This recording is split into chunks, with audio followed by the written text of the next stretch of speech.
Hello fellow bookworms, it's Katie. Today we're having a dual book review. The first book we're talking about is For Darkness Shows the Stars by Diana Peterfreund, and the second book is Across a Star-Swept Sea, also by Diana Peterfreund. As I just said, this is a duology, so these two books, while not about the same characters, they are set in the same universe and have similar themes, so let's get right into it. Let's first talk about For Darkness Shows the Stars. This is a persuasion retelling, and it is definitely noticeable.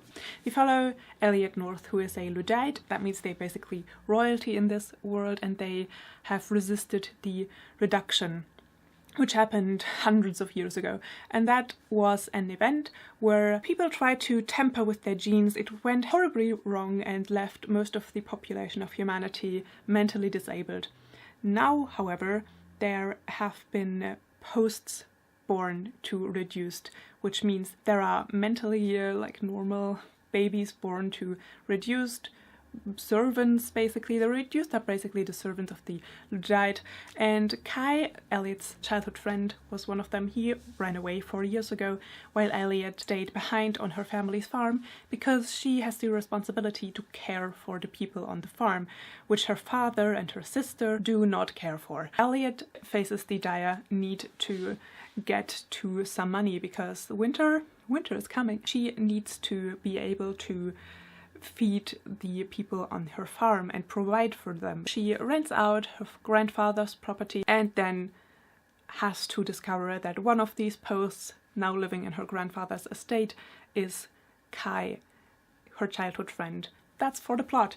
It's a little bit complicated to explain. To the plot, it follows persuasion pretty strictly. All the beats are there, but it also means that it is kind of slow moving at times. The romance is definitely dominant. Let's talk about the characters. Let's first talk about Elliot, who is the Anne Elliot of this book. She's a little bit more animated than her Jane Austen counterpart and has actual agency.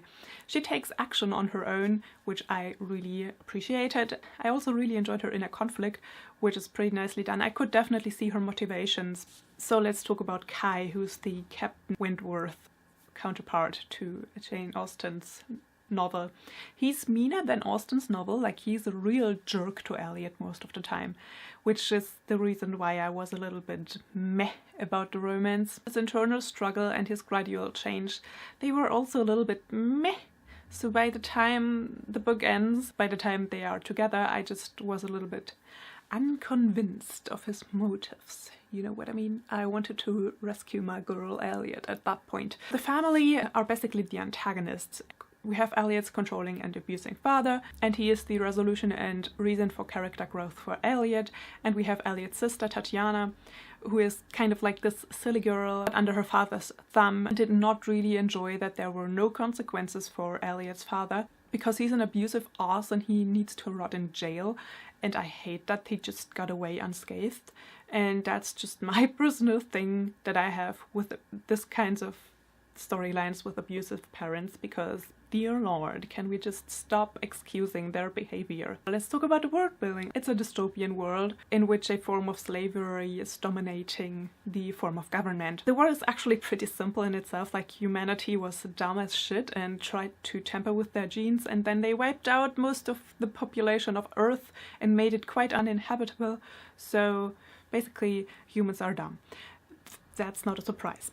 The world had a lot of potential to actually talk about some very interesting themes, such as slavery, gene therapy, pollution, duty, technological progress, ideas about the government, but the romance actually took front and center stage, and there was not a lot of room besides of that. The world building was mostly done through exposition, which, you know, it's not the worst, but it's also not ideal. To the writing. It's not Jane Austen. It's a little bit repetitive at times. We get the same pieces of information told multiple times, the same thought processes multiple times. There were some weird jumps which felt like there were things cut out and it just wasn't revised properly. Personal thoughts and opinions. Overall, I actually really enjoyed For Darkness Shows the Stars. You could definitely see persuasion in it. I did actually care about the characters, and I did actually, you know, I was invested in Elliot's story. I'm not on board with the romance. And the writing just isn't the best, and I feel there were some opportunities for interesting conversation or interesting discussions lost, and so I gave this book 3 stars. Moving on to the next book, which is called Across the Stars Swept Sea. This is a retelling of The Scarlet Pimpernel by Emma Orczy. I'm pretty sure I'm mispronouncing her name, and I am very sorry. I never read The Scarlet Pimpernel, so I can't say how faithful this book is to that story, so maybe you can help me out on that. So in this book, the reduction was actually cured. There are the Aristos, which is the reigning class, and the Rex, which were the formerly reduced people but are not reduced anymore. There are 2 islands. One is called Galatea, where there is a revolution going on, and one is called Albion, where we meet our main protagonist, Persis Blake. She is the left hand, right hand, I don't know, handmaid of the princess of this island. She is an aristo, and she has this kind of reputation that she is a little bit of an airhead. There's nothing more in her brain than fashion, nothing of any political kind that is in her mind. You know, that rhymed. But that's just a front. Actually, Persis risks her life almost every night to go over to Galatea, where the revolution is taking place, and rescue the aristos, which are put under a drug which makes them reduce themselves.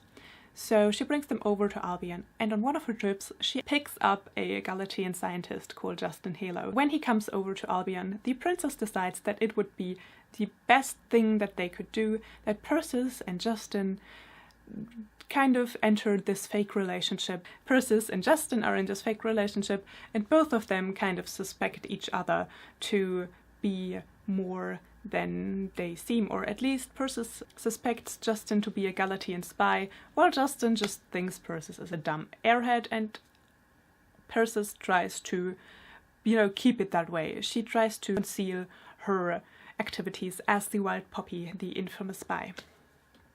Alright, so far for the plot. Like, that was really complicated to actually put into words. To the plot. This one is a little bit more action-driven. The romance is not at all in the front like in the other book. The plot felt a little bit shallow and a little bit random, and I thought maybe that was because it is too tied to the source material. Let's move on to the characters.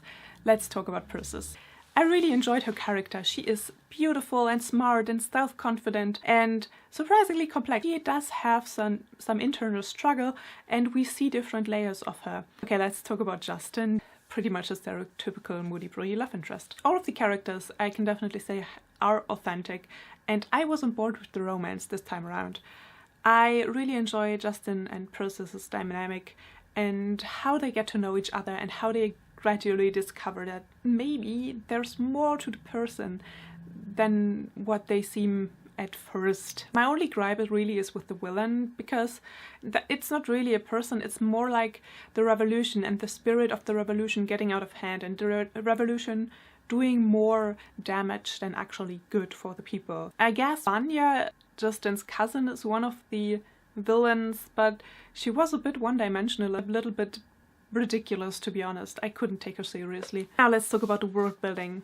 It's the same world as in the other book. Again, the world building mostly through exposition. Again, as in the other book, I thought that this was a little bit of a missed opportunity to talk about more important things. There was not enough focus on the revolution for me. Let's talk about the writing. One thing that I've noticed is that some of the passages felt like there was something cut out and it didn't make any sense anymore. There were so many repetitions, like whole paragraphs would be repeated in their entirety. Are those editing mistakes? I'm presuming they are. My personal thoughts and opinions. I really had a good time. I cared for the characters and I was on board with the romance, which is basically all that I wanted. I really enjoyed the mystery element of will they find out about each other, and yeah, that was very intriguing.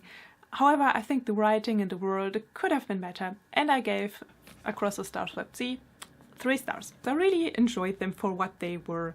I do think if you come across them in a used bookshop and you are in the mood for some entertaining YA romances, then hey, grab them. They are actually very interesting, and I really enjoy Persis Blake. I really do like her. I will remember her as a character that I actually really enjoyed reading about. I'm sorry for this little bit of a lengthy review.